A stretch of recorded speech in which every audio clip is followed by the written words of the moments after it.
ચમચો લઈને ફરો રાતે. રિક્ષાનો એક્સિડન્ટ થયો ને કેવું મોટું થઈ જાય એવું મોટું કરીને નીકળશે હમણાં એકદમ ગુસ્સામાં. બારી ખોલીને જોયું ઘણે વરાત વરાદી કે ટાંકી છલીએ ઈ ખબર ન. અરે તો ગાઈસ આ લોકો રમવા ગયા હતા અને અચાનક દોડીને આવ્યા કે રાઘવેન લાગી ગયું હોય અને રાઘવેન જો નીચે અહીંયા કને ને દાઢી કને જરાક લાગી ગયું જો તમે.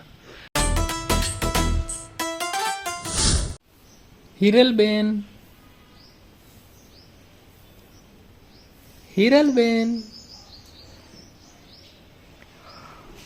એંગ્રી એંગ્રી એંગ્રી ગુસ્સાવાળો ફેસ. હિરલબેન અરે રે રે પૈસા તૂટ્યા યાર.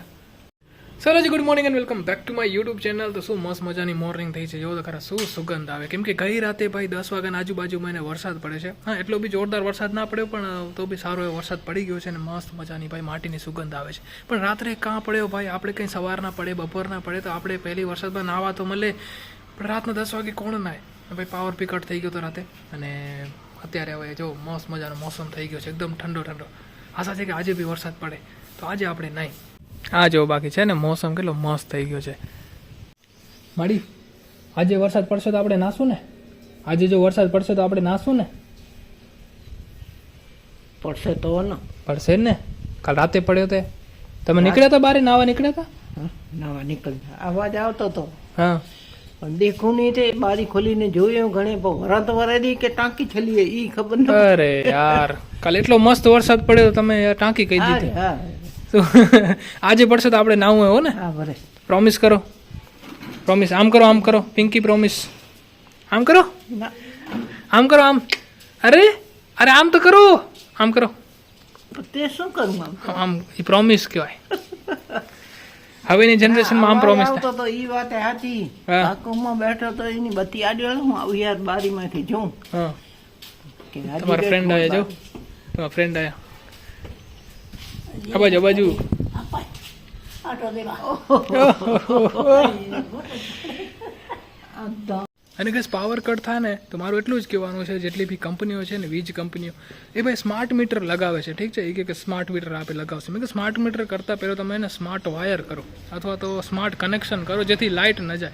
એના પછી સ્માર્ટ મીટર કરજો કેમ કે આઉટપુટના ઠેકાણા મતલબ ઇનપુટના ઠેકાણા નથી. આઉટપુટ રાખીને શું મતલબ છે. હા તો એવું થઈ ગયું કે ભાઈ લાખ રૂપિયાની ટીવી લઈએ પણ વાઈફાઈ કે સેટઅપ બોક્સના ઠેકાણા જ નથી તો ટીવીનો કાંઈ મતલબ નથી ને ભાઈ. પેલો કંઈક વાયરનો મતલબ હોય કનેક્શન એકદમ તમારે જોરદાર થઈ જાય પછી સ્માર્ટ મીટર લગાડે તો સ્માર્ટ મીટર કંઈક કામના બી છે. કેમ કે જો ભાઈ કોઈકના ઘરે પેશન્ટ હોય કોઈકના ઘરે નાના બાળકો હોય તો એ કેમ રહી શકે ભાઈ પાવર વગર. કેમ કે લાઇટ ના હોય તો મચ્છર બી આવે અને સારી રીતે ઊંઘ બી ના આવે પરેશાની ઘણી બધી થાય. શહેરમાં નથી જતો પાવર એટલે જ કહું છું કે ગામડામાં કેમ જાય છે. આપણે માની ચાલો કોઈક વખત તુફાન કે હોય તો થંભલા પડી જાય અથવા તો વાયરના કારણે શોર્ટ સર્કિટ કે એવું થાય પણ કાલે તેટલો વરસાદ બી નહોતો અને આમે બપોરના બી જાય છે. હમણાં તો મોસમ બી સારો છે પણ તેમ છતાં પાવર કટ થાય છે ખબર નહીં શું કારણ છે. તો એના પાછળ થોડીક રિસર્ચ કરવી જોઈએ અને સારા કનેક્શન બનાવવા જોઈએ.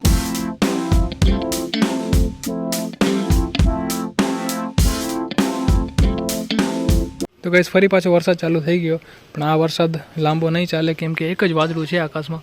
આ દેખાય ને કાળું વાદળું એ જતું રહેશે એટલે વરસાદ બી બંધ થઈ જશે પણ અત્યારે તો પડે છે. આયો ભાઈ આયો વરસાદ આવ્યો ભાઈ.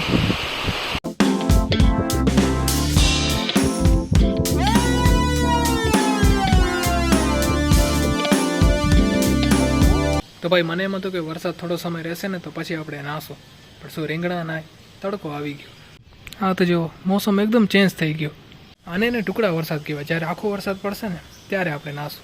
તો ગાઈઝ કાલે જે સ્ટેપલર ગુમ થઈ ગયું હતું ને આજે મળી ગયું છે અને પૂઠા ચડાવવાનું કામ ચાલુ થઈ ગયું છે. એક બે બુક ઉપર તો પૂઠા ચડાવી બી દીધા જો આમાં હે ને. અને આપણે જે સ્ટીકર લઈ આવ્યા હતા ને એ કોશિશ કરી લગાડવાની પણ એમાં શું થારું કે બતાવો તો સ્ટીકર લઈ આવ્યા હતા ને એમાં ભાઈ નામ લખીને તો નામ ફીટી જાય. જો નામ એને નીકળી જાય. જરાક હાથ લાગેલો ને તો ભાઈ નામ ખરાબ થઈ જાય. તો પછી સ્ટીકરનું આપણે રહેવા દીધું અને એમ જ નામ લખી દીધું અહીંયા માથે. અત્યારે પૂઠા ચડાવવાનું કામ ચાલુ છે. જો સારું કામ કરી રહ્યા છે ભાઈ. વાહ સરસ.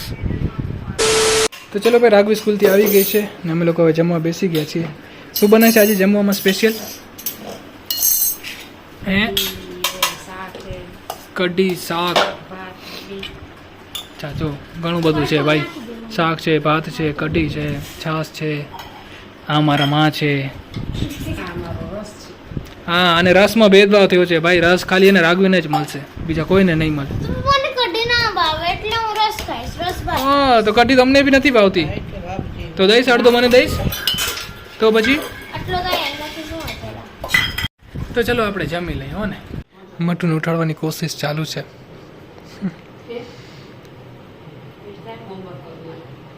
અને ભાઈ રાઘવીને કેવી આદત ખબર છે કે બપોરને ને લેટ સૂએ, મતલબ બધા સૂઈ જાય ત્યાં સુધી રમશે, પછી બધાને ઉઠાડીને પછી પોતે સૂશે, મતલબ કે 3 વાગ્યાના આજુબાજુ. એટલે બધાને ઊંઘ ડિસ્ટર્બ કરીને પછી આરામથી મસ્ત સૂઈ જાય. આ મટુ ઉઠ, નથી ઉઠતી. અને ભાઈ આ ફટો તો જો ભાઈ આવી રીતના રખાય કે કાંઈ આજે તો એમ લાગે ફાંસી દીધી એ. બોલો, તો ચમચો લઈને કાં જાઓ છો તમે? હે, ચમચો લઈને ફરો રાતે? તો ભાઈ આપણા માટે લીંબુ શરબત બને છે ને લાલચ આપવામાં આવે કે જલ્દી ઉઠે. ઓ આ તો મટુના પપ્પા નીકળ્યા. મટુ ના આવી પણ મટુના પપ્પા નીકળ્યા. અને મટુ નીકળશે એકદમ, જેને કહેવાય ને કે રિક્ષાનો એક્સિડન્ટ થયો ને કેવું મોટું થઈ જાય એવું મોટું કરીને નીકળશે હમણાં જ, એકદમ ગુસ્સામાં. તો ચલો આપણા માટે લીંબુ શરબત આવી ગયું છે. આપણે સ્ટીલના ગ્લાસે હાલે, મહેમાન આવે તો ખપે કાચના ગ્લાસ. અને ભાઈ બધાના ઘરે કેવું હોય ખબર, જ્યારે મહેમાન આવે ને ત્યારે કાચના ગ્લાસ નીકળે હો ને. ત્યાં સુધી તો ઘરે વાટકા અને સ્ટીલના ગ્લાસ ને એ બધું ચાલતું હોય, બાકી મહેમાન આવે તો સ્પેશિયલ ભાઈ ચાય બી એકદમ માટીવાળા કપ હોય ને એમાં મળે.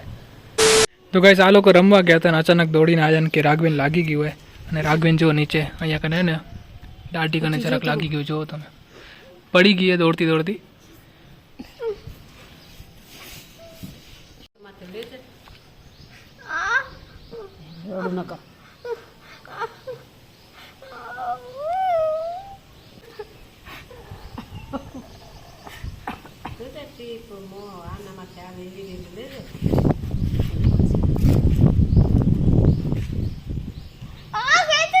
ખેંચવું પડશે બે. થઈ ગયું બસ. આમાં રાઘવીને પહેલી વાર પડી જાય હો ને. એક પાય આપે. બીજે કઈ દુખતું નથી ને તને હાથમાં કે પગમાં કે? તો છોકરાઓ ભેગી રમવા ગઈ હતી અને દોડતા દોડતા પડી ગઈ હશે. તો આ ભાગે ને એ આવી ગયો જમીનમાં અથવા તો પગથિયામાં ક્યાંક, તો થોડુંક એવું લાગી ગયું છે. તો ગઈસ આજે તો ભગવાનનો દીવો ઘણા સમય સુધી ચાલ્યો. કેટલા વાગે છે ખબર? અત્યારે તો કંઈક 9:15 વાગે છે. અમે લોકો જમી લીધું છે પણ તેમ છતાં હજી દીવો ખતમ નથી થયો. વાહ, જય જગન્નાથ, જય જગન્નાથ. અને હવે રાઘવીને કેમ તને હવે હે ઓછું થયું દુખવાનું? નથી દુખતું ને? એકદમ ભાઈ આ મૂર્તિ જેવી થઈ ગઈ છે. આમ જરા भी બોલે ને તો એને દુખે છે. કે ઠીક है, बड़े बड़े शहरों में से छोटी मोटी चोटें तो लगती रहती है. અને આજનો જે બ્લોગ છે આપણે અહીંયા સુધી જ રાખશું. આઈ હોપ કે તમને વિડીયો પસંદ આવ્યો હશે. જો તમને વિડીયો પસંદ આવ્યો હોય સુધી જો તો લાઈક કરજો, ન હોય તો ચેનલને સબસ્ક્રાઈબ કરજો. ફરી મળીશું એક મજેદાર વિડીયો સાથે. ત્યાં સુધી તમારું ધ્યાન રાખજો. Tata, bye bye, take care, bye bye. કાલે ભણવા જઈશ કે નહીં જા? હે કાલે ભણવા નહીં જાય? મોકો મળી ગયો ભાઈ, કાલે રજા હે ને? યસ. મસ્તી કરશો? નથી કરવી.